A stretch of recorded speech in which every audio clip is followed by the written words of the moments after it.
Students, मैं पीयूष राजपूत और आपका अपना चैनल पीयूष कोचिंग क्लासेस। तो बच्चों, आज हम पढ़ने जा रहे हैं डायमेंशनल एनालिसिस। तो मैंने आपको बताया था बच्चों कि हमारी 7 फंडामेंटल क्वांटिटीज होती हैं और जितनी भी फिजिकल क्वांटिटीज होती हैं उन सभी को बच्चों हम एक्सप्रेस करते हैं किसकी फॉर्म में, तो फंडामेंटल क्वांटिटीज की फॉर्म में। और पूरी दुनिया में सिर्फ इन 7 फंडामेंटल क्वांटिटीज के अकॉर्डिंग हमारे पास सिर्फ 7 डायमेंशंस होती हैं। कितनी डायमेंशन होती हैं? 7। अभी डायमेंशन क्या है? देखो बच्चों, अब आप किसी भी फिजिकल क्वांटिटी को रिप्रेजेंट करते हो किसकी फॉर्म में? फंडामेंटल क्वांटिटीज की फॉर्म में। तो उन फंडामेंटल क्वांटिटीज की जो पावर होती हैं बच्चों, उसे हम डायमेंशन बोलते हैं। बात है समझ में? क्या बताया मैंने कि अगर आप किसी भी फिजिकल क्वांटिटी को रिप्रेजेंट कर रहे हो किसकी फॉर्म में? फंडामेंटल क्वांटिटीज की, तो उसकी जो पावर है बच्चों वही है डायमेंशन। और कितनी हमारे पास फंडामेंटल क्वांटिटीज हैं? तो 7 है। जैसे, और इनको हम स्क्वायर ब्रैकेट्स की फॉर्म में रिप्रेजेंट करते हैं। जैसे आपसे मैं कहूं कि डायमेंशन ऑफ लेंथ, तो डायमेंशन ऑफ लेंथ जो होगी बच्चों वो क्या होगी? L। ये डायमेंशन ऑफ लेंथ है L, और इसको हम स्क्वायर ब्रैकेट्स में लिख रहे हैं। और डायमेंशन ऑफ मास ये होता है हमारे पास M। डायमेंशन ऑफ टाइम बच्चों ये हमारा होता है T। क्लियर है यहाँ तक? अगली हमारे पास होती है डायमेंशन ऑफ इलेक्ट्रिक करंट, तो ये है आपके पास A। Dimension of luminous intensity, इसे हम ल्यूमिनेट इंटेंसिटी क्या होती थी बच्चों? कैंडेला, तो इसको हम CD से दिखाते हैं। क्लियर है इतनी बात? और डायमेंशन ऑफ टेम्परेचर या थर्मोडायनेमिक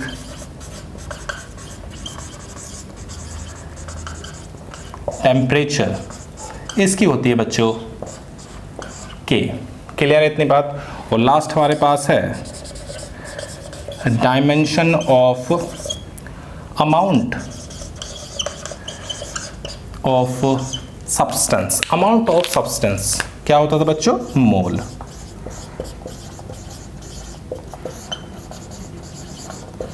क्लियर है बच्चों? तो ये हमारी क्या है? 7 डायमेंशंस हैं। अब डायमेंशंस क्या है मैंने आपको बताया, तो डायमेंशन आप सिंपल सी बोल सकते हैं the dimension of the physical quantity are the powers to which the fundamental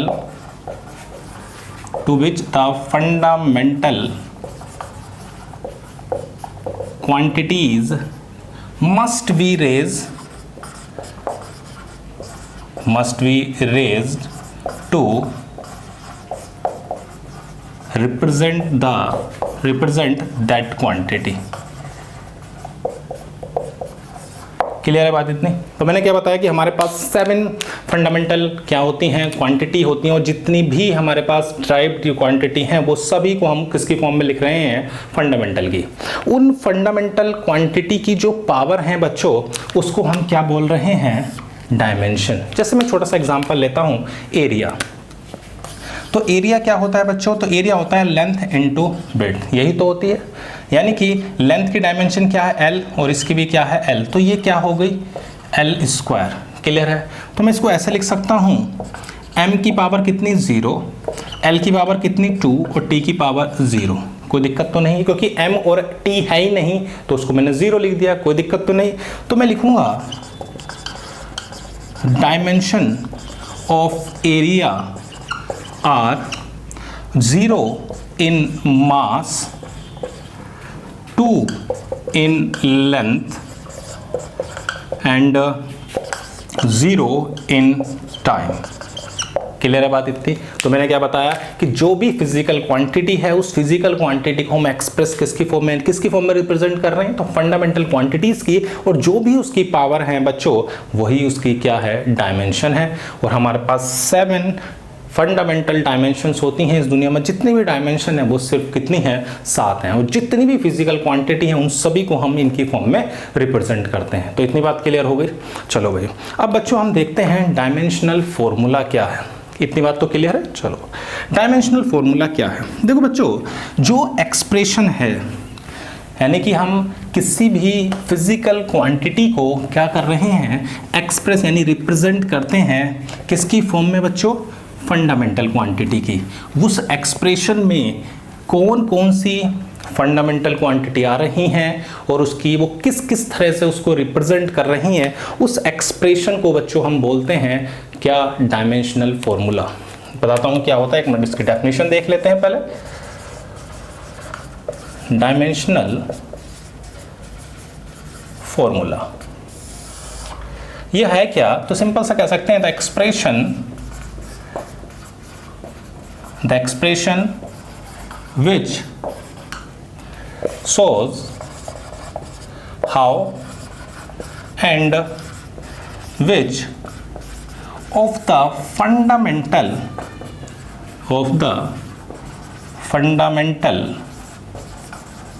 quantities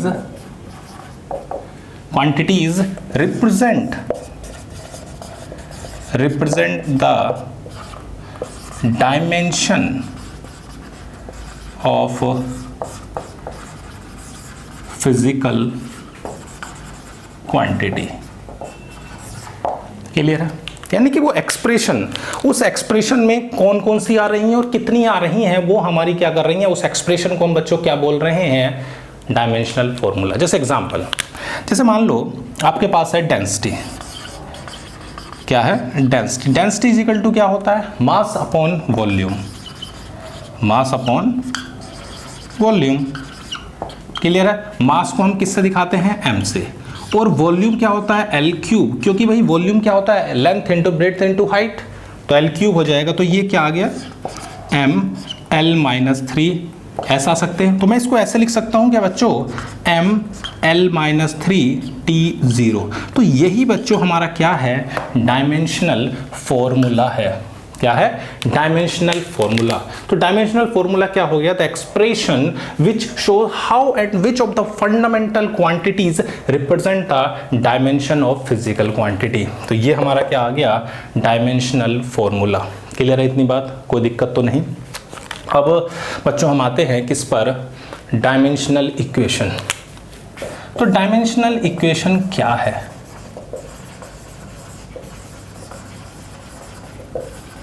देखो बच्चों हम जिस फिजिकल क्वांटिटी को ले रहे हैं उस फिजिकल क्वांटिटी को इक्वेट करते हैं किससे, उसके डायमेंशनल फॉर्मूला से। उसे बोलते हैं dimensional equation.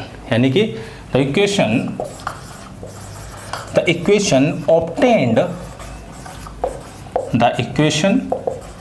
obtained by the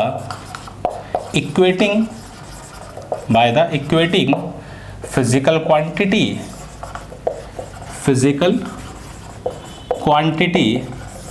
with their dimensional formula। Clear है? यानी कि जो फिजिकल क्वांटिटी हम उसको किसके इक्वेट कर रहे हैं, डायमेंशनल फॉर्मूला। जैसे बच्चों यहाँ पे क्या थी, डेंसिटी, तो मैं ऐसे लिखूंगा, ये हो गई हमारी डेंसिटी। इसको डायमेंशनल फॉर्मूला क्या है इसका, m L-3 और T0। क्लियर हो गया? तो 3 चीजें हमने देखी। सबसे पहले हमने देखा डायमेंशन। बच्चों डायमेंशन क्या है कि जो भी हमारी फिजिकल क्वांटिटी है उसे हम किसकी फॉर्म में रिप्रेजेंट कर रहे हैं, तो हम देख रहे हैं उसे फंडामेंटल क्वांटिटीज की फॉर्म से, और उसकी जो पावर होती हैं बच्चों उसे डायमेंशन बोलते हैं। क्लियर इतनी बात? फिर आए डायमेंशनल फॉर्मूला। तो डायमेंशनल फॉर्मूला क्या है कि जो भी हमारी फिजिकल क्वांटिटी है उसको हम किस फॉर्म में रिप्रेजेंट कर रहे हैं, फंडामेंटल क्वांटिटीज की। तो उसमें कौन कौन सी फंडामेंटल क्वांटिटीज आ रही हैं और कितनी आ रही हैं हैं उसका जो एक्सप्रेशन होता है बच्चों, वो एक्सप्रेशन हमारा होता है डायमेंशनल फॉर्मूला। अब उस फिजिकल क्वांटिटी को अगर उसके डायमेंशनल फॉर्मूला से इक्वेट करते हैं तो उसे बोलते हैं डायमेंशनल इक्वेशन। क्लियर है इतनी बात? तो अभी तक हमने क्या देखा कि हमारी 7 फंडामेंटल क्या है, डायमेंशंस हैं, और सारे डायमेंशन को उन्हीं की फॉर्म में रिप्रेजेंट कर रहे हैं जितनी भी हैं। क्लियर? अब एक एक करके हम डायमेंशंस को देखते हैं कि कितनी हमारे पास डायमेंशन है। तो जितनी भी फिजिकल क्वांटिटी होंगी सभी की हमारी डायमेंशंस बन सकती हैं या नहीं, अब वो एक एक करके देखते हैं। ये नोट कर लिया? चलो भाई,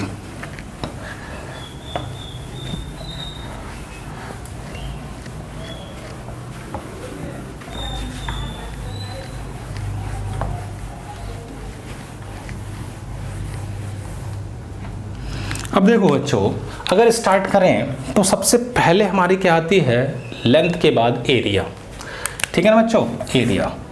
तो फर्स्ट मैं देख रहा हूँ किसको, एरिया को। तो एरिया क्या होता है, लेंथ इंटू ब्रेड्थ, यही होता है, यानी कि L इंटू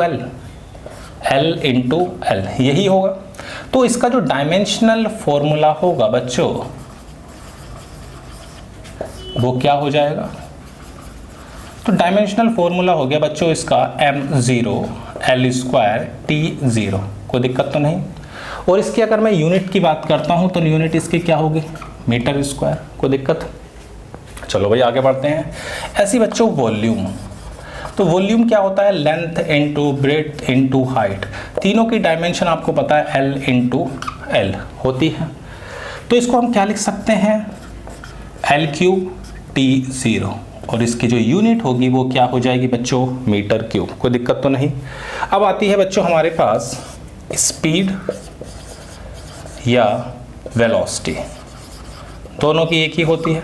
स्पीड और वेलोसिटी क्या होती हैं, तो ये सिंपल आपकी डिस्टेंस अपॉन टाइम है, और डिस्टेंस की आपको पता है L और टाइम की आपको पता है T। जब ये T ऊपर जाएगा तो क्या बन जाएगा, तो मैं इसको लिख सकता हूँ m0 L/T-1 लिख सकते हैं। और अगर यूनिट की बात करें तो मीटर पर सेकंड। क्लियर है? चलो भाई, यानी कि आप जिस भी फिजिकल क्वांटिटी को ले रहे हो तो आप उससे देखो कि वो किस तरह से रिप्रेजेंट हो रही है, बस फिर उसकी आप डायमेंशन लिख सकते हो। अब देखो उसके बाद आता है एक्सेलरेशन।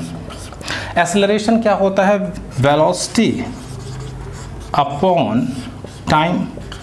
आपको पता है वेलोसिटी की कितनी है, तो L/T-1 अपॉन T, तो ये आ गया L/T-2। तो हम इसको लिख सकते हैं m0 L/T-2, यानी मीटर पर सेकंड स्क्वायर। क्लियर है इतनी बात? चलो भाई अगली देखते हैं। हमारे पास अभी मैंने आपको बताई थी डेंसिटी की, चलो एक बार और देख लेते हैं। डेंसिटी इज इक्वल टू क्या था, तो मास अपॉन वॉल्यूम। तो मास की पता है आपको m, वॉल्यूम की पता है L³। तो ये क्या हो गई, mL-3। तो हम इसको कैसे लिख सकते हैं, mL-3 T0, और इसका होता है तुम्हारा किलोग्राम पर मीटर क्यूब। क्लियर है इतनी बात? कोई दिक्कत तो नहीं यहाँ तक। अब डेंसिटी के बाद आप देख सकते हो किसके बच्चों, फोर्स।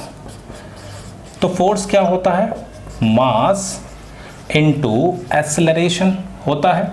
मास की आपको पता है कितनी है, तो m है। एक्सेलरेशन की अभी आपने निकाली L/T-2, तो ये आ गई mL/T-2। अब देखो इसकी जाएगी किलोग्राम मीटर पर सेकंड स्क्वायर। क्लियर है इतनी बात? कोई दिक्कत तो नहीं। चलो आगे बढ़ते हैं।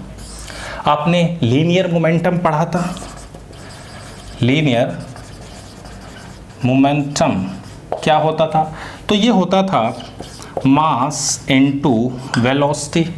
तो मास की कितनी होती है m, और वेलोसिटी की कितनी होती है L/T-1। तो ये आ जाएगा mL/T-1, तो ये हो जाएगा किलोग्राम मीटर पर सेकंड। कोई दिक्कत तो नहीं। चलो बच्चों अगली देखते हैं। अगला हम ले रहे हैं प्रेशर। प्रेशर का फॉर्मूला आपको याद है, yes, force upon area. Pressure is equal to force upon area. और फोर्स की कितनी है, अभी आपने निकाली mL/T-2। निकाली है, और एरिया की एल स्क्वायर। ठीक है बच्चों, ये अभी हमने दोनों देख ली थी। अब उसको क्या कर सकते हो, इसको जब ऊपर लेके जाओगे तो ये हो जाएगा M L minus 1 T minus 2, और यूनिट की बात करें तो किलोग्राम पर मीटर सेकेंड स्क्वायर। क्लियर है इतनी बात, कोई दिक्कत तो नहीं। यानी कि एरिया क्या होता है, length into width, dimension L तो कितना हो गया एल स्क्वायर, तो हमने स्क्वायर से लिख दिया m0 l2 t0। क्लियर है।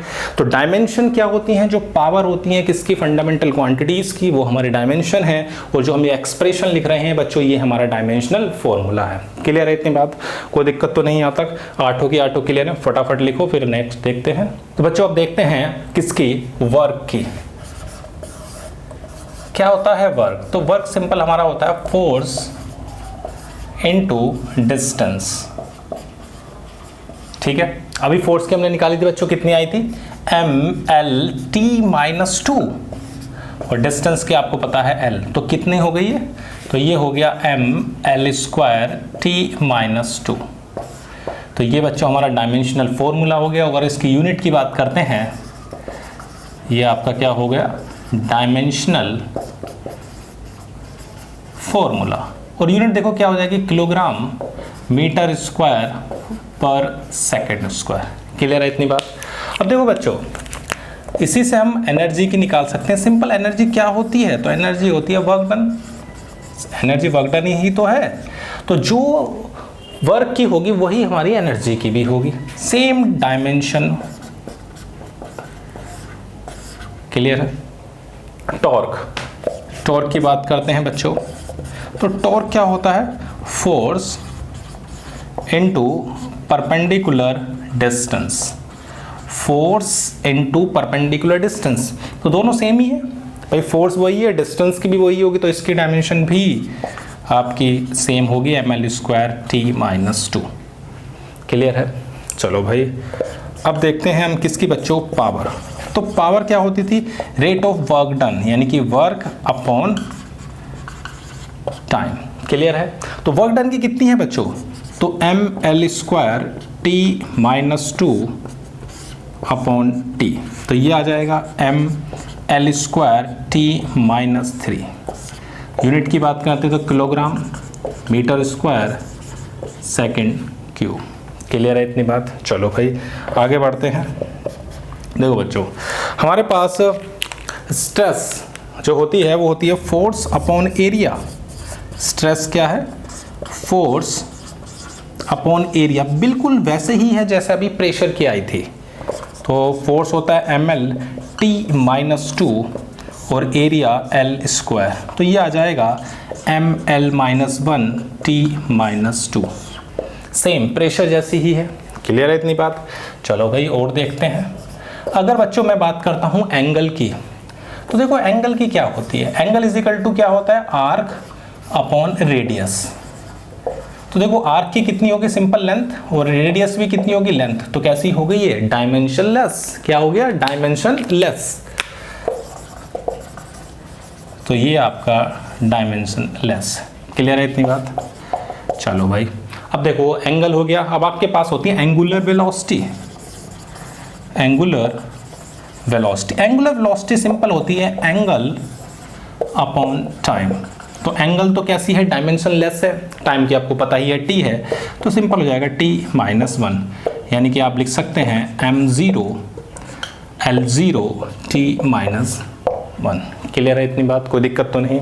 चलो भाई आगे बढ़ते हैं। फ्रीक्वेंसी बच्चों, अगर हम फ्रीक्वेंसी की बात करें तो फ्रीक्वेंसी होती है 1 टाइम, यानी कि t-1। तो डायमेंशनल फॉर्मूला हो जाएगा m0 l0 t-1। क्लियर है इतनी बात, कोई दिक्कत तो नहीं। यहाँ तक फटाफट इसको नोट करो। अब देखते हैं कुछ और डायमेंशन। बच्चों बहुत डायमेंशन बन सकती हैं, जितनी भी फिजिकल क्वांटिटी आप सोचोगे सभी की निकलेगी। तो सबसे आसान तरीका इसका यही है कि आप उस फिजिकल क्वांटिटी को फंडामेंटल क्वांटिटी से रिलेट कर लो, या उससे रिलेटेड जो भी फॉर्मूला आपके दिमाग में हो उसे लिख लो। क्लियर है यहाँ तक। चलो भाई और बढ़ते हैं आगे।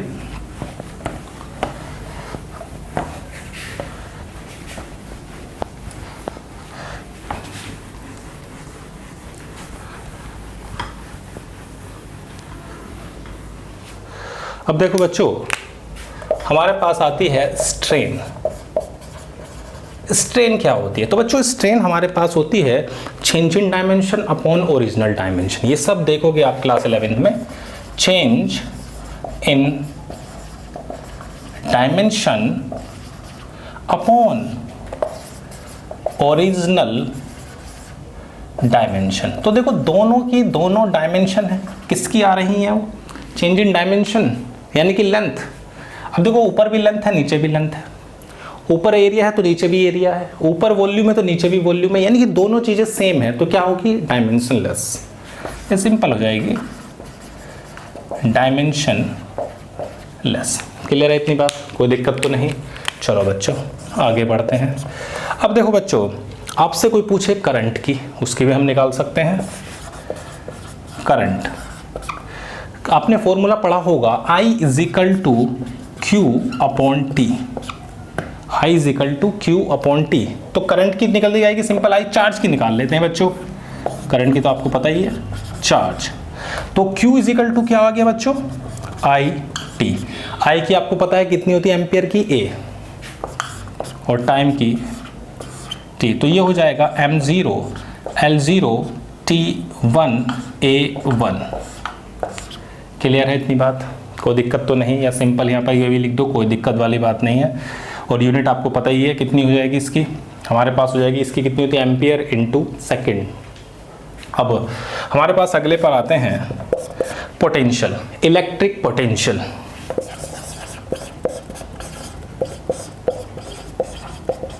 तो इलेक्ट्रिक पोटेंशियल का आपने फॉर्मूला पढ़ा होगा, V equal to W by Q। पढ़ा है, V equal to W by Q।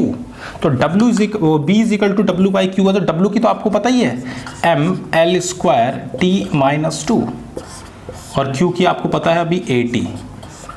तो कितना आ जाएगा? M L square T minus 3 A minus 1। Clear होगी इतनी बात? इलेक्ट्रिक पोटेंशियल निकल गया। आप रेजिस्टेंस भी निकाल सकते हो बच्चों। तो रेजिस्टेंस की अगर बात करें तो हमारे पास होता है V equal to I R. तो R इजिकल टू क्या हो गया? V upon I। तो ये किसकी हो जाएगी बच्चों? रेजिस्टेंस। तो V की आपके पास कितनी आई? M L square T minus 3 A minus 1 upon A। तो कितनी आ गई बच्चों? M L square T minus 3 A minus 2। कोई दिक्कत तो नहीं आता? क्लियर है? वही हमने क्या करा, स्ट्रेन मैंने आपको बताया जो डायमेंशन ऊपर होगी वही डायमेंशन नीचे होगी, यानी कि दोनों कैंसिल हो गई, डायमेंशन लेस मिली। चार्ज I इजिकल टू होता है Q अपॉन टी, तो Q हो गया IT यानी कि AT आ गई ये हमारे पास, और ये इसका डायमेंशन फॉर्मूला हो गया। और इलेक्ट्रिक पोटेंशियल होता है V equal to W by Q। तो W की आपको पता है ML स्क्वायर T माइनस 2, और Q आपके पास आई AT। तो ये कितना हो जाएगा आपके पास? ML square T minus 3 A minus 1। Resistance V equal to IR से निकाल रहे हैं, R equal to V upon I निकल जाएगा। क्लियर? चलो भाई और देखते हैं आगे। अब देखो बच्चों, आपसे पूछी जाए एंगुलर एक्सेलरेशन निकाल सकते हो आप। कैपेसिटेंस देखो, अब मैं पहले आपको कैपेसिटेंस की बता देता हूँ। कैपेसिटेंस का एक फॉर्मूला आपको याद रखना अभी फिलहाल, Q इजिकल टू होता है CV। Q equal to CV, यानी कि C जो है वो कैपेसिटेंस है, तो C है Q अपॉन V। Q क्या है बच्चों? चार्ज। चार्ज की आपके पास कितनी है? AT। चलो भाई, और पोटेंशियल की बच्चों अभी आपने निकाली थी ये रही, M L square T minus 3 A minus 1। Clear है इतनी बात? इसको ऊपर भेज दो तो M माइनस 1 हो जाएगा, L माइनस 2 हो जाएगा, T 4 हो जाएगा, और A 2 हो जाएगा। क्लियर है इतनी बात? ये हमारा क्या आ गया? Capacitance Q equal to CV। बस उससे रिलेटेड आपके पास फॉर्मूला होना चाहिए। फटाफट लिखो, देखते हैं, कुछ नहीं है डायमेंशंस। तो बच्चों अब देखते हैं किसकी? कंडक्टेंस। जो कंडक्टेंस होता है बच्चों वो रेजिस्टेंस का रेसिप्रोकल होता है। कंडक्टेंस क्या है? Reciprocal of resistance. तो रेजिस्टेंस की आपको पता ही है, इसको आप रेसिप्रोकल कर देंगे तो क्या आ जाएगा? M minus 1 L minus 2 T 3 A 2। Clear है इतनी बात? कोई दिक्कत तो नहीं? चलो भाई अब देखते हैं बच्चों रेसिस्टिविटी। तो आपको रेसिस्टिविटी का फॉर्मूला याद होगा R equal to rho L upon A. तो इससे अगर मैं रो हमारी क्या होती थी, रेसिस्टिविटी, तो हो जाएगी आर ए अपॉन एल। अब देखो आर की क्या है, M L square T minus 3 A minus 2, और एरिया जो है वो कितना होता है एल स्क्वायर, और लेंथ कितनी होती है एल। क्लियर है? तो हमारे पास कितना आ जाएगा, तो M L cube T minus 3 A minus 2। Clear है? ये होगी हमारी क्या, resistivity. R is equal to था रो एल अपॉन ए, तो हमारे पास रो हो गया आर ए अपॉन एल।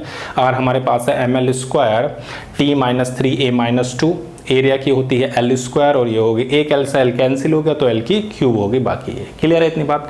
अब देखते हैं इंडक्टेंस। तो बच्चों इंडक्टेंस जो होता है वो होता है EMF upon current upon time. EMF हमारा क्या होता है, एक तरह से मैक्सिमम पोटेंशियल होता है, इसकी डायमेंशंस वही होगी जो पोटेंशियल की होती है। पोटेंशियल की हमारे पास कितनी थी बच्चों, तो वो लिखी हुई है हमारे पास थी M L square T minus 3 A minus 1। Clear है? करंट की कितनी होती है हमारे पास ए, और टाइम को ऊपर भेज दिया तो ये हो गई टी। तो अब कितना आ जाएगा, तो आ जाएगा M L square T minus 2 A minus 2 A minus 2। Clear है? एम एल स्क्वायर ये ऊपर जाएगा तो माइनस 2 हो जाएगा, और एक ये हो गया, तो M L square T minus 2 A minus 2। ये हमारी किसकी हो गई, इंडक्टेंस की। इतनी बात क्लियर है? चलो भाई आगे बढ़ते हैं। अब देखो बच्चों हमारे पास आती है किसकी, परमिटिविटी। 24, 25 परमिटिविटी। तो इससे रिलेटेड आपको एक फॉर्मूला याद रखना पड़ेगा फिलहाल, तो F equal to Q1 Q2 upon 4 pi epsilon naught R square. यही हमारी क्या है, परमिटिविटी। तो क्या हो जाएगी, देखो अपसाइलन नोट को ऐसा लिख सकते हो Q1 Q2 अपॉन 4 पाई एफ आर स्क्वायर। चार्ज की आपको पता ही है क्या होती है, 80। ठीक है बच्चों, तो चार्ज की हो गई ए स्क्वायर, ये हो जाएगा टी स्क्वायर, क्योंकि 80 इसकी और 80 इसकी, ये तो कांस्टेंट है, और इसकी होती है M L T minus 2। Force की होती थी कितनी, एम एल टी माइनस 2, और डिस्टेंस हमारे पास है एल स्क्वायर। क्लियर है? अब देखो एम ऊपर गया, कितना हो गया, एम माइनस 1। क्लियर है? अब देखो एल एक ये है, 2 ये है, तो कितने हो गए बच्चों, 3, तो एल माइनस 3, टी ऊपर जाके हो जाएगा 4 और ए 2। तो ये हमारी किसकी आ गई बच्चों, परमिटिविटी। क्लियर है इतनी बात? चलो भाई अब देखते हैं, हमारे पास अभी कुछ कांस्टेंट्स हैं, उन्हें भी देख लेते हैं। जैसे ग्रेविटेशनल कांस्टेंट की क्या होती है उसे भी देखते हैं, गैस कांस्टेंट है उसकी क्या होती है उसे देखते हैं, प्लांक कांस्टेंट की क्या होती है उसे भी देखते हैं। 26, बस आपको उससे रिलेटेड कोई भी फॉर्मूला पता होगा, आप डायमेंशन निकाल सकते हैं बहुत आसानी से। अब देखो बच्चों ग्रेविटेशनल कांस्टेंट, तो हमारे पास इसका एक फॉर्मूला होता है, क्लास 9 में आपने देखा था, F equal to G m1 m2 upon R square, ये था। तो g इजिकल टू क्या हो गया, F R square upon m1 m2। Clear है? f क्या है हमारे पास, M L T minus 2, distance की होती है l स्क्वायर, और मास हो गया m इंटू एम मतलब m स्क्वायर। क्लियर? कोई दिक्कत तो नहीं। तो ये आ जाएगा m माइनस 1 l क्यूब, ये हो गया एल एल, हमारे पास ये ऊपर जाएगी तो माइनस 1 हो गया, l इंटू एल स्क्वायर हो गया l क्यूब, और t माइनस 2, तो m minus 1 l cube t minus 2, ये हमारा हो गया गैस का नाम ग्रेविटेशनल कांस्टेंट। क्लियर है इतनी बात? चलो भाई अगले पर आते हैं। एक होता है बच्चों प्लांक कांस्टेंट।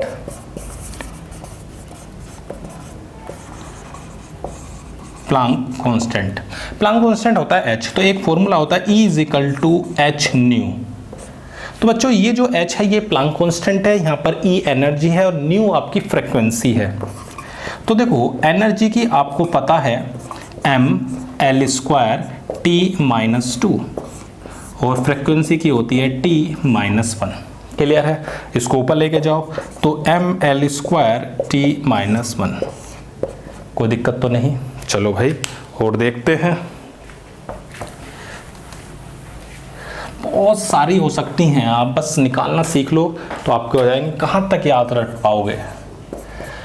प्लांक कांस्टेंट हो गया। आप गैस कांस्टेंट की देखते हैं बच्चों, गैस कांस्टेंट, इसके लिए एक फॉर्मूला आप याद रख सकते हैं, PB = nRT।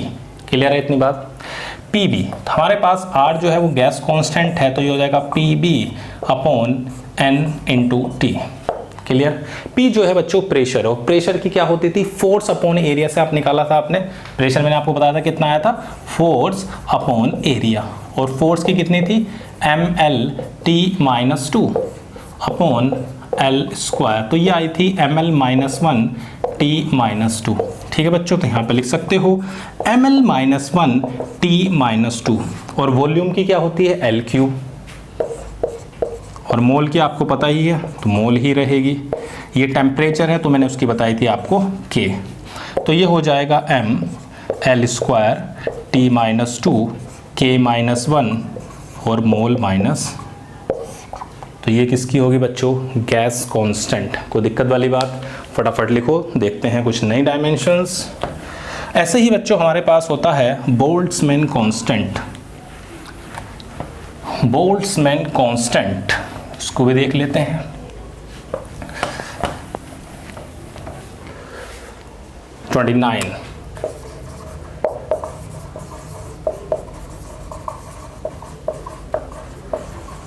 बोल्ट्जमैन कांस्टेंट, जो बोल्ट्जमैन कांस्टेंट होता है वो हमारा होता है एनर्जी अपॉन टेम्परेचर। ठीक है बच्चों, अब एनर्जी की आपको पता है क्या होती है? mL² T-2 और टेम्परेचर की K, तो ये आ जाएगी mL² T-2 K-1। क्लियर है इतनी बात? चलो भाई, इसी में बच्चों एक होता है स्टीफन कांस्टेंट। क्या बच्चों?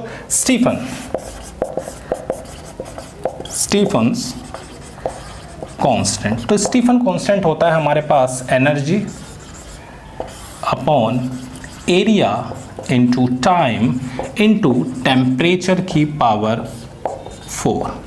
अब देखो एनर्जी की आपको पता ही है कितनी है, mL² T-2, एरिया की आपको पता है L², टाइम को आपको पता है T, और टेम्परेचर की पता है K। अब देखो L² से L² कैंसिल, तो क्या बचा? सिर्फ m T-3 K-4। क्लियर है इतनी बात? कोई दिक्कत तो नहीं? चलो भाई और देखते हैं आगे। तो ये हमारे कुछ कांस्टेंट्स थे।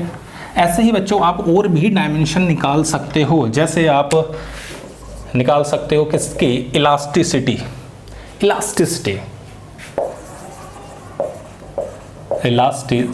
इलास्टिसिटी होती है स्ट्रेस अपॉन स्ट्रेन। अभी मैंने आपको बताया था स्ट्रेन वैसे ही है जैसे प्रेशर होता है, फोर्स अपॉन एरिया ये होती है फोर्स अपॉन एरिया, और जो स्ट्रेन है बच्चों वो डायमेंशन लेस है। तो फोर्स की आपको पता है mL/T-2 अपॉन L²। क्लियर है इतनी बात? अब इसको पावर ऊपर भेज दो, सिंपल वही आ जाएगी जैसी प्रेशर की थी, mL-1 T-2। तो ये हो गई हमारी क्या? इलास्टिसिटी। ऐसे ही बच्चों हम देखते हैं किसको? सरफेस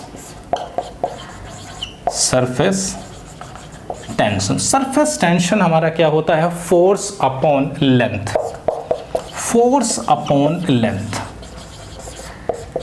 क्लियर है? फोर्स की आपको पता है mL/T-2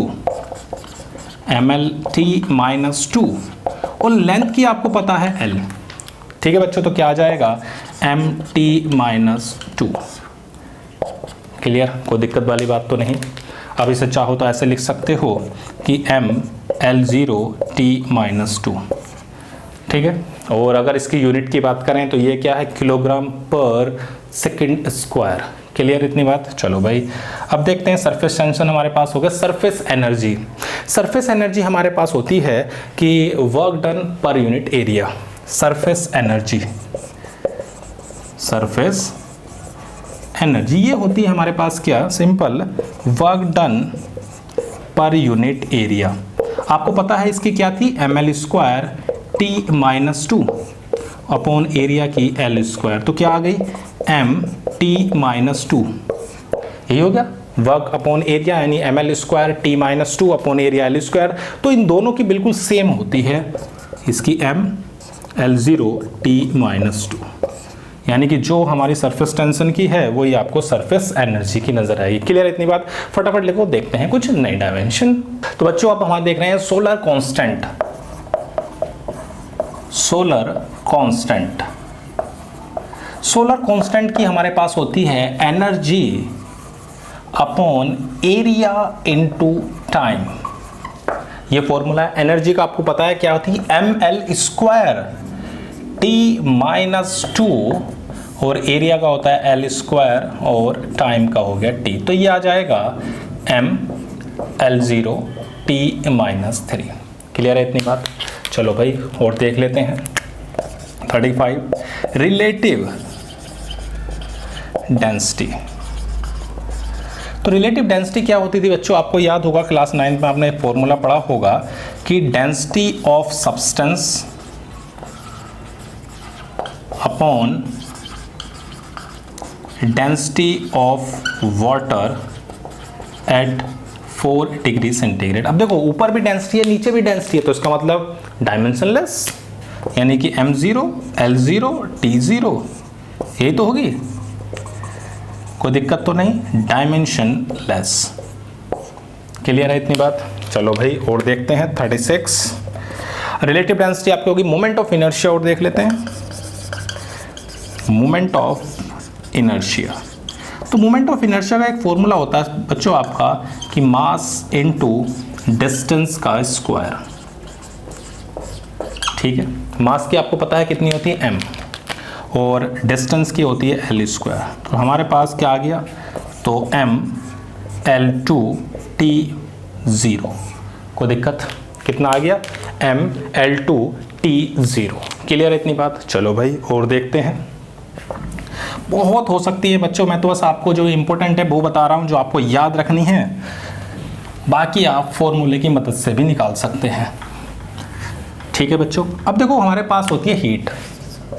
तो हीट की बच्चों वही होती है जो एनर्जी की होती है, हीट और एनर्जी की हमारी सेम होती है।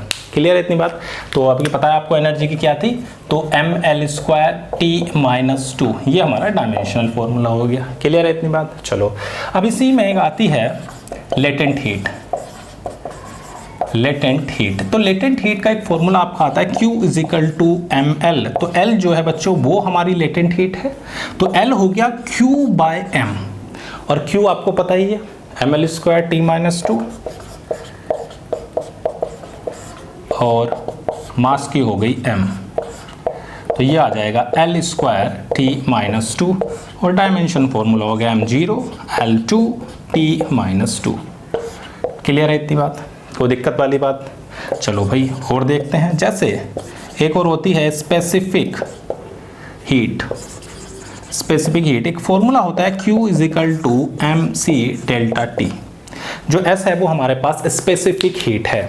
तो बच्चों आप इसको क्या लिख सकते हो, Q/m × ∆T, जहाँ यहाँ पर टेम्परेचर को दिखा रहा है, उसको भी देख लेते हैं अभी।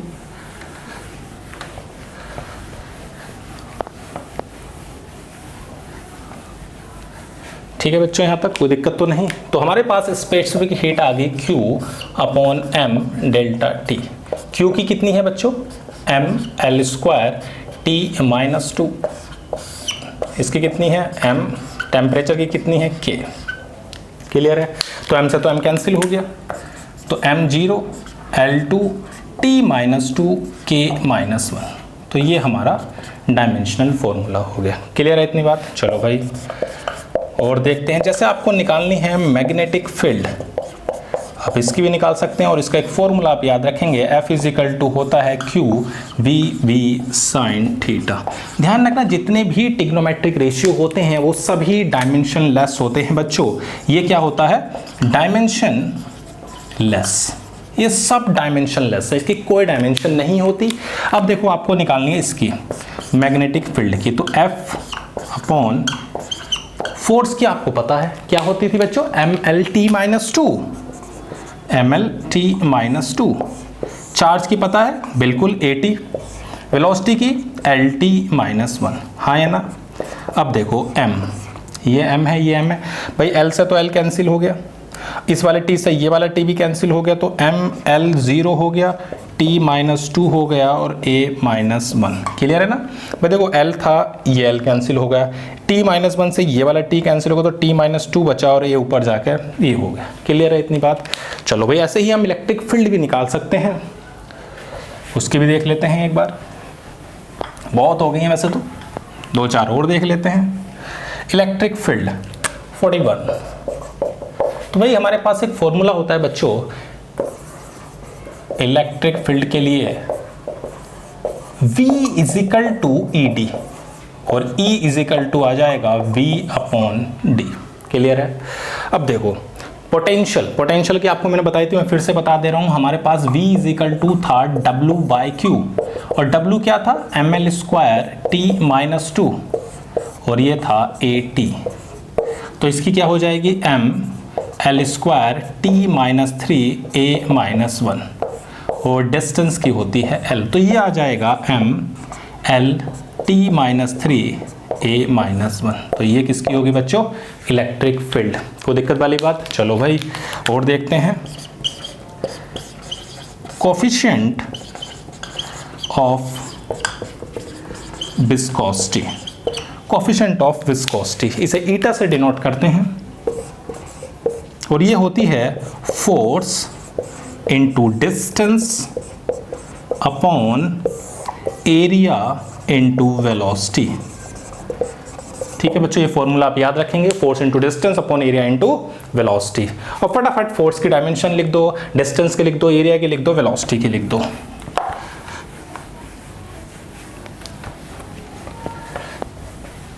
तो देखो बच्चों कितने आ जाएगी आपके पास फोर्स की कितनी होती है, तो MLT-2, distance L, area L², velocity LT-1। Clear है इतनी बात। तो देखो ये वाले L और ये L और इस L से तो कैंसिल हो गए, तो एक तो M बचा हुआ है, L-1 हो जाएगा और T-1, तो ML-1 T-1। क्लियर है इतनी बात। तो डायमेंशंस बहुत हो सकती हैं, ये तो मैंने आपको सिर्फ इंपॉर्टेंट डायमेंशंस बताई हैं, बस आप इतनी लर्न रखें तो आपको, अब और नहीं अगर आपको याद रखनी है तो आप सिर्फ उससे फॉर्मूला रिलेटेड याद रखें, आप बहुत आसानी से उसे निकाल सकते हैं। क्लियर है इतनी बात। अब देखो 4 चीज़ें और आपको याद रखनी है बच्चों, कि हमारे जो वेरिएबल और कॉन्स्टेंट्स होते हैं वो डायमेंशंस के अकॉर्डिंग 2 तरह के होते हैं। जैसे पहला हमारे पास है डायमेंशनल वेरिएबल, यानी कि ऐसी फिजिकल क्वांटिटी जो बच्चों डायमेंशन तो रखती ही हैं और उनकी जो वैल्यू होती है वो फिक्स नहीं होती। जैसे एग्जांपल मैं लूँ एरिया, तो देखो भाई एरिया की डायमेंशन है, वैल्यू कुछ भी हो सकती है, जैसे डेंसिटी,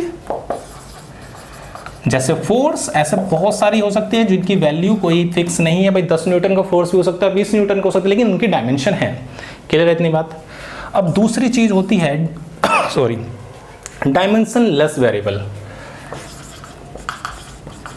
डायमेंशन लेस वेरिएबल्स। जैसे एग्जांपल के तौर पे मैं बताऊं एंगल की वैल्यू तो फिक्स नहीं है लेकिन वो डायमेंशन लेस है। भाई एंगल हो सकता है या रिलेटिव डेंसिटी हो सकती है या आपकी स्ट्रेन हो सकती है। ठीक है बच्चों, तो ये कैसे हैं, डायमेंशन लेस हैं लेकिन वेरिएबल हैं। तीसरी चीज आती है डायमेंशनल कांस्टेंट। जैसे मैंने अभी आपको बताया था भाई ग्रेविटेशनल कांस्टेंट हो सकता है, और आपका बताया था मैंने gas constant, universal gas constant, Planck's constant हो सकता है। ऐसे बहुत सारे मैंने आपको कांस्टेंट बताया जिनकी वैल्यू फिक्स है लेकिन उनकी डायमेंशन है। और एक होता है बच्चों आपका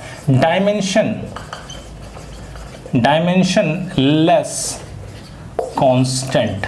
जैसे आपको पता है पाई पाई की ना डायमेंशन होती और उसकी जो वैल्यू होती है वो आपकी फिक्स होती है, और आपका ई, ठीक है बच्चों, ये हमारे कैसे हैं, डायमेंशनलेस कांस्टेंट है। क्लियर बच्चों? तो अब तक हमने जितनी भी फिजिकल क्वांटिटीज थी उसकी मैक्सिमम हमने जो इंपॉर्टेंट थी उन सब की हमने डायमेंशन निकालनी सीख ली, और हमने ये देखे कि जो हमारे पास कांस्टेंट और वेरिएबल्स हैं वो दो तरह में हम डिवाइड कर रहे हैं, एक डायमेंशनल और एक डायमेंशनलेस। क्लियर है? अब बच्चों इस पर कुछ न्यूमेरिकल करते हैं। तो देखो बच्चों, फर्स्ट क्वेश्चन जो ये है हमारा IIT 2013 मेंस में आया था, क्या कह रहा है क्वेश्चन कि let epsilon naught denotes the dimensional formula of permittivity of vacuum if m जो है वो मास को, l जो है वो लेंथ को, t जो है वो टाइम को, और जो a है वो इलेक्ट्रिक करंट को डिनोट कर रहा है। तो आपको उसकी डायमेंशन बतानी है। मैंने आपको ये फॉर्मूला बताया था, F = Q1 Q2 4 pi epsilon not r²। अगर आपको डायमेंशन याद है तो आप सीधी लगा सकते हैं। आपको एप्सिलॉन नॉट की निकालनी थी, तो कितना हो जाएगा, Q1 Q2 4 पाई f/r²। तो चार्ज की हो गई a² t² को भी चार्ज की होती है at, दो चार्ज है तो a² t²। कांस्टेंट है, ये हो जाएगा ml t-2, और डिस्टेंस की हो गई l²। तो क्या आ जाएगा, m-1। क्लियर है? अब देखो l कितने, दो ये हैं एक ये है, कितने हो गए बच्चों, l-3। टाइम देखो, ऊपर कितने हैं t², नीचे कितने हैं t⁻², ऊपर जाके कितना हो जाएगा t4 a2। तो m-1 l-3 t4 a2 कोई ऑप्शन है? तो हाँ जी बिल्कुल, ऑप्शन नंबर बी। क्लियर है इतनी बात? चलो भाई, आसान सा क्वेश्चन था। अगला कह रहा है which of the following sets have different dimensions. देखो भाई, प्रेशर, यंग मॉडुलस और स्ट्रेस, ये तीनों की सेम होती है? नहीं होती भाई। प्रेशर की क्या होती थी, फोर्स अपॉन एरिया, और यंग मॉडुलस भी यही होता है, स्ट्रेस अपॉन स्ट्रेन, और स्ट्रेन की कोई डायमेंशन होती नहीं है, तो स्ट्रेस क्या होता था, फोर्स अपॉन एरिया। तो भाई दोनों की सेम है, ये वाला ऑप्शन तो सही हो गया। ईएमएफ होता है पोटेंशियल, ये पोटेंशियल डिफरेंस पोटेंशियल, ये भी सही है। हीट, जो हीट की होती है वही एनर्जी की होती है, वही वर्क डन की होती है, यानी कि तीनों की तो सेम है। उसने पूछा है कौन सी डिफरेंट है, तो भाई यही डिफरेंट होगी। अब इनकी देख लेते हैं। देखो बच्चों, अगर आप देखोगे तो डाइपोल मोमेंट, जो डाइपोल मोमेंट है उसका हमारे पास फॉर्मूला होता है डाइपोल मोमेंट का, charge into distance, charge into distance. और चार्ज क्या होता है बच्चों, AT, और डिस्टेंस क्या हो गई L, तो ये आ गया m0 LAT। क्लियर है इतनी बात? अब देखो इलेक्ट्रिक फ्लक्स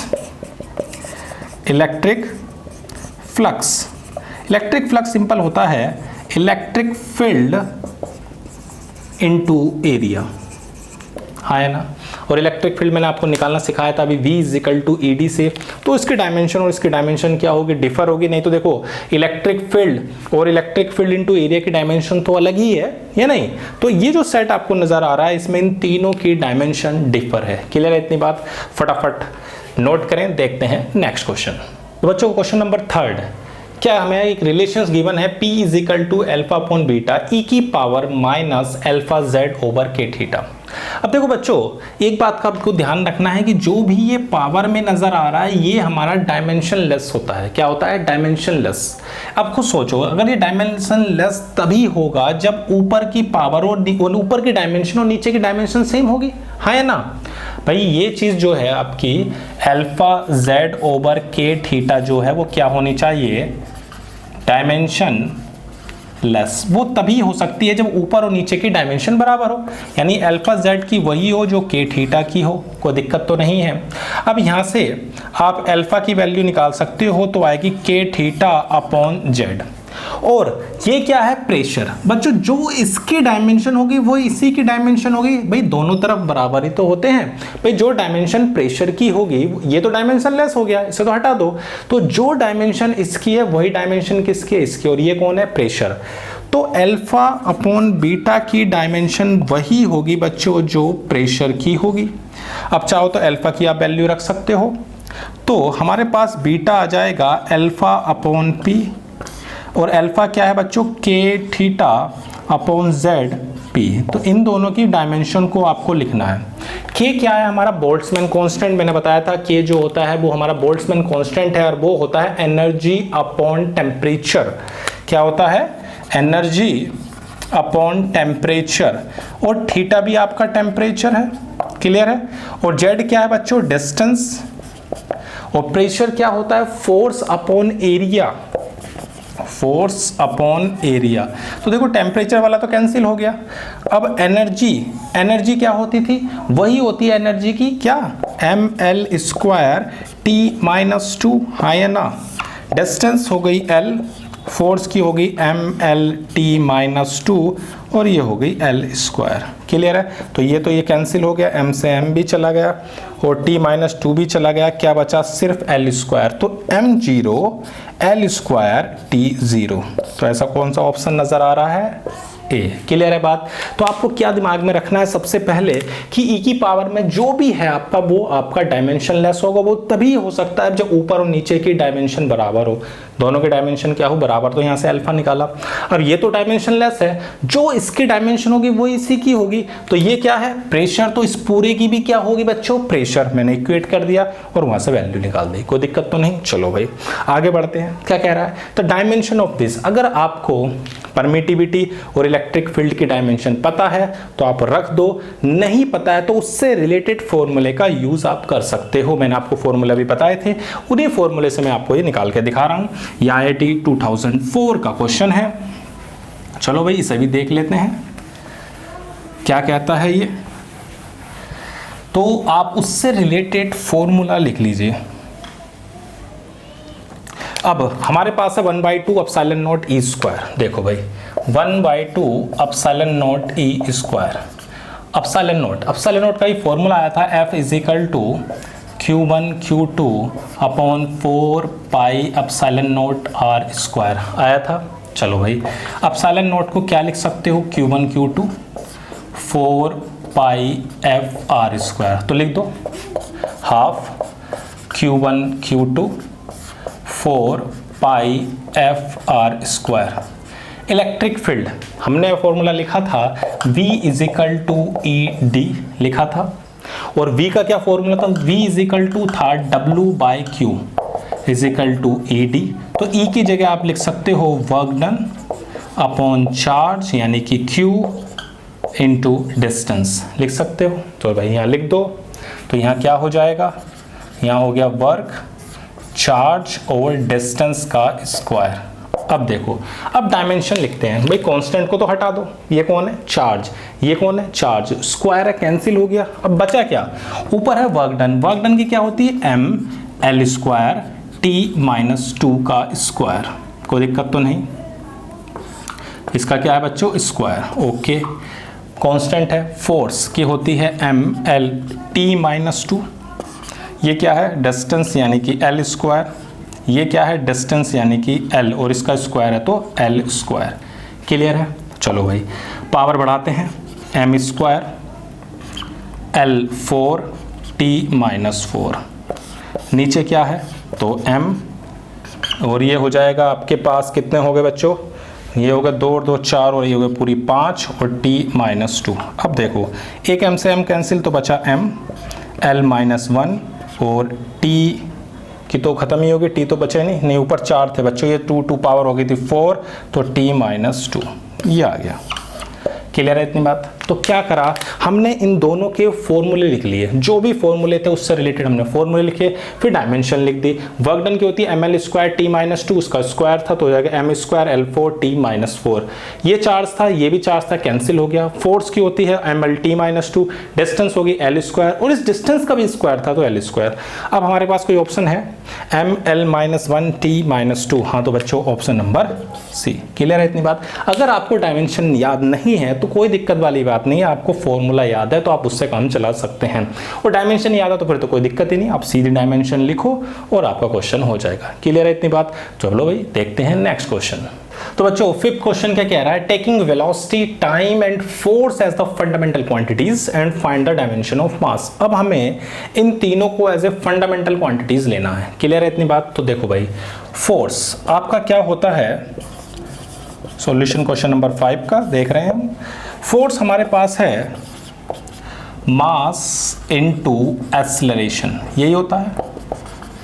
और एक्सेलरेशन क्या होता है बच्चों? तो वेलोसिटी अपॉन टाइम। तो मैं बच्चों मास की जगह लिख सकता हूँ force into time upon velocity लिख सकता हूँ। तो क्या आ जाएगी? F(T)V-1। तो ये हमारी क्या आ गई? सिंपल डायमेंशन आ गई किसकी? मास की। किसकी फॉर्म में? फोर्स, टाइम और वेलोसिटी की फॉर्म में। क्लियर है इतनी बात? चलो भाई 6 क्वेश्चन बिल्कुल ऐसे ही है। If density rho, acceleration due to gravity g and frequency हमारे पास है, फ्रीक्वेंसी को आप चाहो तो न्यू ले लेना, are the basic quantities, find the dimension of force. Force की डायमेंशन हमें निकालनी है। चलो भाई इसे भी देखते हैं। ये तो क्लियर है तुम्हें क्वेश्चन नंबर 5। चलो भाई नोट कर लिया ये। अब देखो क्वेश्चन नंबर 6 की ओर ध्यान दो। बिल्कुल क्या कह रहा है क्वेश्चन नंबर 6? तो सबसे पहले बच्चों आप डायमेंशंस लिख दो इन सब की। जैसे डेंसिटी की डायमेंशन क्या होती है? तो रो इज इक्वल टू हो जाएगा ml-3 हो जाएगा। एक्सेलरेशन यानी कि g की जो डायमेंशन हो जाएगी वो हो जाएगी lt-2, ओके। एंड फ्रीक्वेंसी की होती है t-1। अब देखो अगर मैं यहाँ से टाइम निकालता हूँ तो ν-1 हो जाएगा उल्टा। अब इस t को आप यहाँ रख दो तो इससे आपकी l की वैल्यू आएगी। तो g हो जाएगा l ν²। तो l आ गया g अपॉन ν²। अब l भी है, t भी है। अब यहाँ पे देखो डेंसिटी को निकाल सकते हो, कितना है? m। l की वैल्यू कितनी है? g/ν² की पावर -3। तो m कितना आ जाएगा? न्यू। आप चाहो तो इसको उल्टा कर दो या इधर भेजोगे तो क्या आ जाएगा? GQ⁶। क्लियर है इतनी बात? तो m आपके पास है, g आपके पास है, t आपके पास है। बस सीधा सीधा आपको करना क्या है? डायमेंशंस लिखनी है फोर्स की। फोर्स की डायमेंशन होती है ml²t-2।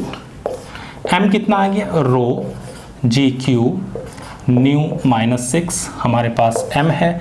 l कितना है बच्चों? तो ये है आपके पास l आपके पास था बच्चों g⁻⁻2 और t आपके पास था 1/ν। तो ये हो जाएगा ν की पावर 2। तो ये तो कैंसिल ही हो गए। तो कितना आ गया? रो G4⁻⁻6। क्लियर है इतनी बात? कोई दिक्कत तो नहीं। पहले हमने तीनों की डायमेंशंस लिखी, उससे हमने m, l और t की वैल्यू को निकाला और उसमें पुट कर दिया। क्लियर है इतनी बात? ये काफ़ी इंपॉर्टेंट क्वेश्चन है बच्चों, ध्यान से देखना इसको। यहाँ तक क्लियर है? फटाफट इसको लिखो। अब देखते हैं बच्चों क्वेश्चन नंबर 7 क्या कह रहा है। तो 7 क्वेश्चन को ध्यान से पढ़ो क्या कहता है। क्वेश्चन नंबर 7 में आपको डिफ्यूजन कांस्टेंट यानी कि इसमें एक आपको d दिया हुआ है, उस d की आपको वैल्यू बच्चों निकालनी है। देखो भाई क्या मैं ऐसे लिख सकता हूँ? d इज इक्वल टू हो जाएगा -n x2 x1 upon n2 n1। Clear है? अब देखो n क्या है वो ध्यान से देखो कि the number of particle crossing a unit area perpendicular to x axis in unit time. हमारे पास जो n है वो number of particles per unit area per unit time है। तो यानी कि नंबर ऑफ पार्टिकल्स की तो कोई डायमेंशन होगी नहीं, पर यूनिट एरिया। तो इसकी कितनी हो जाएगी? l-2 t-1। भाई यही तो है ये कि नंबर ऑफ पार्टिकल पर unit area per unit time. तो इसकी डायमेंशन तो नहीं है, लेकिन एरिया की कितनी है? l², ऊपर जाके -2 और टाइम की होगी -1। x2 x1 ये क्या है? ये हमारे पास डिस्टेंस दी हुई है, तो डिस्टेंस की होती है l। अब देखो n2 n1 क्या दिए हुए हैं? Are the number of particles per unit volume. तो पर यूनिट वॉल्यूम यानी कि l-3। क्लियर है इतनी बात? कोई दिक्कत तो नहीं। अब ये ऊपर जाएगा तो कितना हो जाएगा? l हमारे पास आ गया l-2। देखो बच्चों ये -2 है और ये है तो कितना हो जाएगा? ये आपका -3 और 1 हो गया 4 और ये l2 t-1। क्लियर है? तो क्या आ गया? l² t-1। क्लियर है? इस क्वेश्चन में कोई दिक्कत तो नहीं। हमने क्या करा, सबसे पहले d को देखा, इधर भेज दिया इन सबको, देखा n क्या है, तो n हमारे number of particles per unit area per unit time है, n2 माइनस n1 क्या दिया हुआ है, तो number of particles per unit volume है, उसे लिख लिया, और x1 x2 जो है वो सिंपल आपकी क्या है, डिस्टेंस है। अब देखो, अब इस क्लास के अंदर बच्चों हमने डायमेंशंस पढ़ी कि डायमेंशन होती क्या है, डायमेंशनल फॉर्मूला क्या है और डायमेंशनल इक्वेशन क्या है। फिर हमने बहुत सारे डायमेंशंस को निकाला फिजिकल क्वांटिटी की।